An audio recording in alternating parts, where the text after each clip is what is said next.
The Puzzler. Lena was hot and tired when she finally reached the outskirts of the village. Since she knew no one in the crowded little town, she decided to sit in the central square and rest while she considered what to do next. As Lena sat staring at the people, busily going from one place to the next, a woman carrying a basket of apples approached her. "Where are you from, my dear?" she asked. "I have not seen you in this village before." As she looked up to answer the woman, Lena began to cry. "Oh, how I wish I could answer your question," she replied. "All I know is my name is Lena, and I have been traveling for several weeks on the road that led me into your village. Other than that," she sighed, "I know nothing more about who I am or where I have been." The woman with the apples did not know how to respond to Lena. She was puzzled and almost disbelieving as she asked, "How is it possible that you do not know who you are or where you come from? In our village, everyone knows the story of his or her family going back many generations. For us, knowledge of family and life history is the most important knowledge you can possess." Lena had no answer for the woman's question. She could only look up and away and weep softly. After a few moments, the woman took Lena's hand and said, "Even though you have lost your memory of who you are still a visitor in our village, and our elders have taught us that every guest is welcome. Come with me, and I will take you to my home, where you can rest and visit with my family." Lena was impressed by the woman's gentle kindness, and she rose to her feet and followed the woman home. The woman's house was large and contained many rooms. The woman and her husband and 3 children lived there. But so did her parents and her 2 brothers and their families. When Lena entered the house, an old woman whom everyone called Grandmama looked up from a large pot of stew she was stirring over an open fire. "Come in, child," she called to Lena and her daughter. As the family gathered for the evening meal, Lena once again repeated her lament that all she knew of her identity was that her name was Lena and that she had been traveling for many weeks. The old woman looked at her for several minutes before she spoke. "It is a terrible thing to have no knowledge of who you are. If you feel ready to discover your own story," the old woman offered, "I think I know someone who might be able to help. At the far side of the lake lives a powerful magician. He has the ability to construct a puzzle, unique to each individual, that tells the story of that person's life."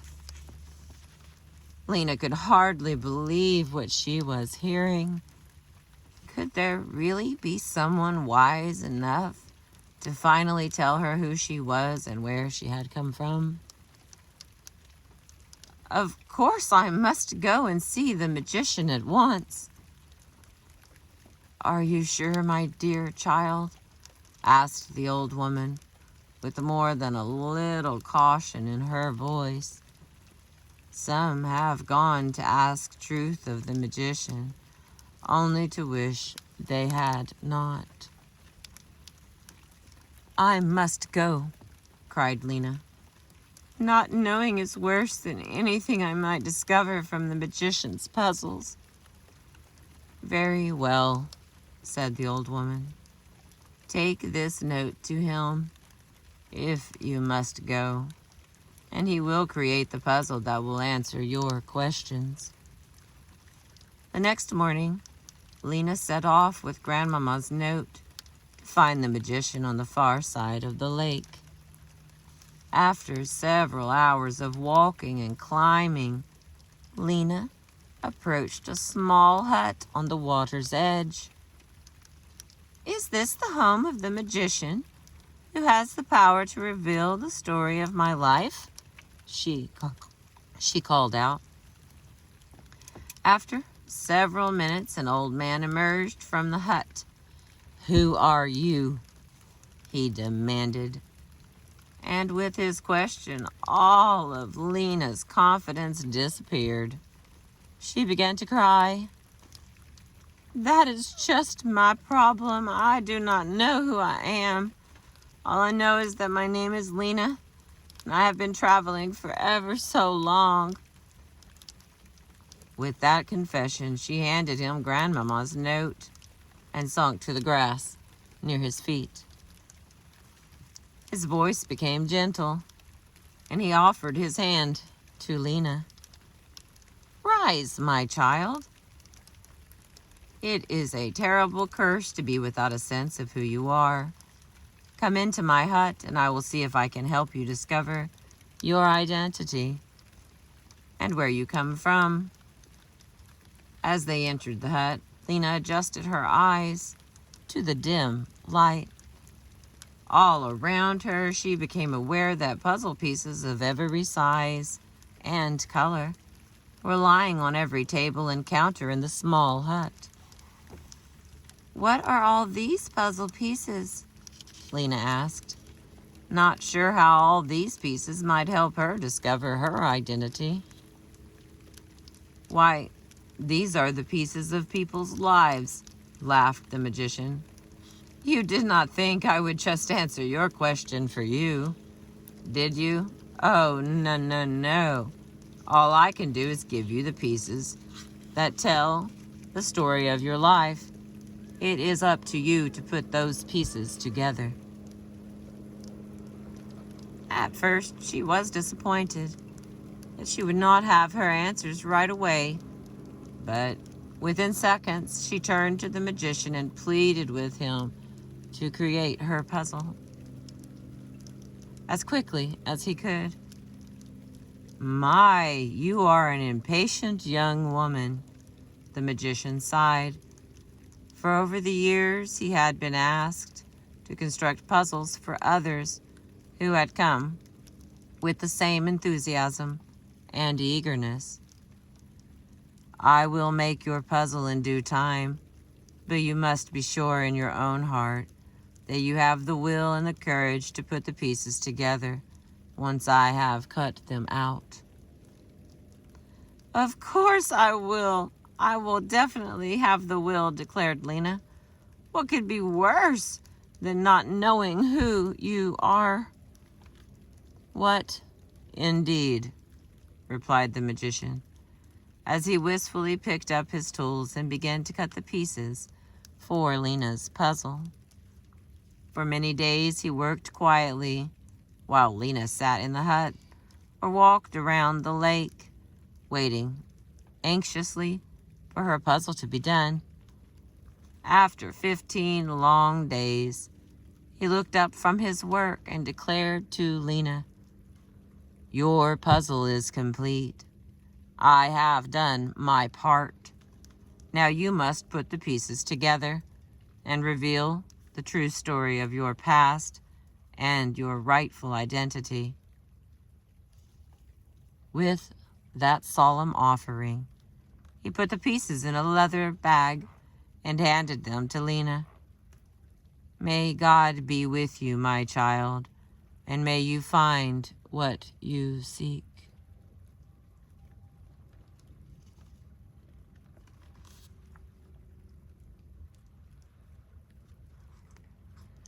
One of my friends has joined us. Lena could hardly wait to begin the task of putting the puzzle together. At last, she thanked the magician for his kindness and his hard work headed back to the village to find a quiet place where she might assemble the pieces of her puzzle. She found a small room with just a large table and a bed, and eagerly began to look at all the beautiful pieces the magician had placed in the leather bag. There were hundreds of pieces of all sizes and shapes. Some were very small, while others seemed so large that she imagined they would dominate the puzzle itself. Slowly, methodically, Lena began putting the pieces together. At first, she could not make out any definite shapes. But the more she worked, the more images from her past began to emerge. The first part of the puzzle, to be completed, revealed a large castle set on a hillside.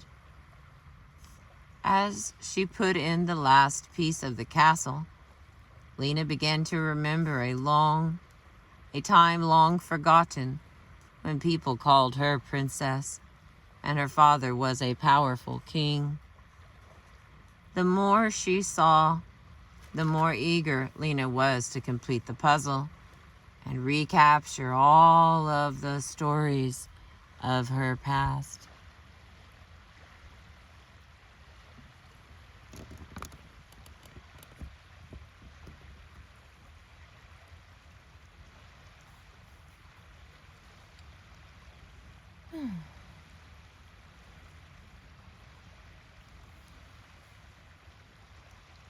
My bird showed up, so I got distracted.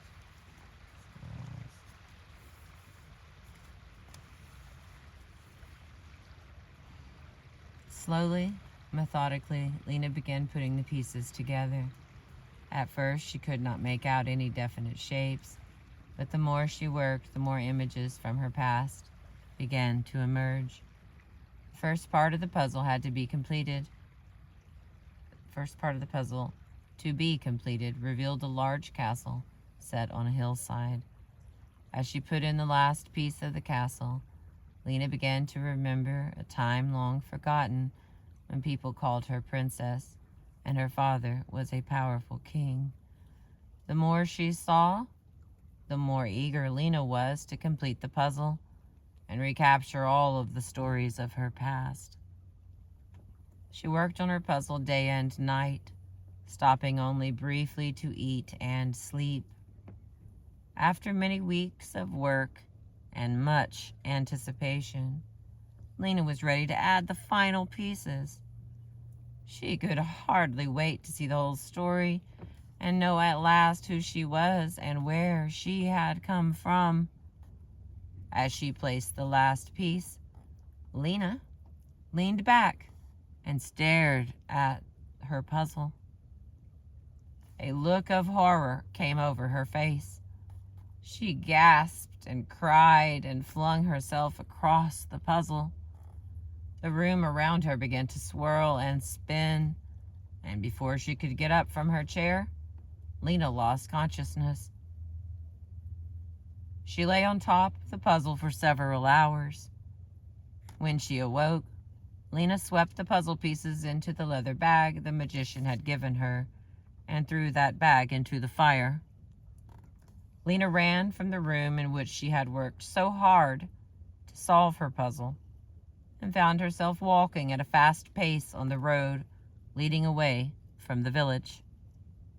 She walked and walked for days. After many weeks of traveling, she stopped at a small village for some rest. Since she knew no one in the town, she sat in the central square to decide what to do next. After some time, a woman approached her and asked her who she was and where she had come from. "All I know is my name is Lena, and I have been traveling for several weeks on the road that led me into your village. Other than that, I know nothing of who I am or where I have been." I think, again, I've been reading to you from The 24-Karat Buddha and Other Fables, Stories of Self-Discovery by Maxine Harris. But one of the things I really appreciate out of this is often that people will be taken care of. Everywhere that Lena goes, someone is there to care for her. And if we have some Lenas in our life, it seems like we have to be the ones, but oftentimes, but that's just my opinion. That's not this book, but this is my reading, so I added in my opinion. I'll keep reading the other ones. You know, I appreciate you.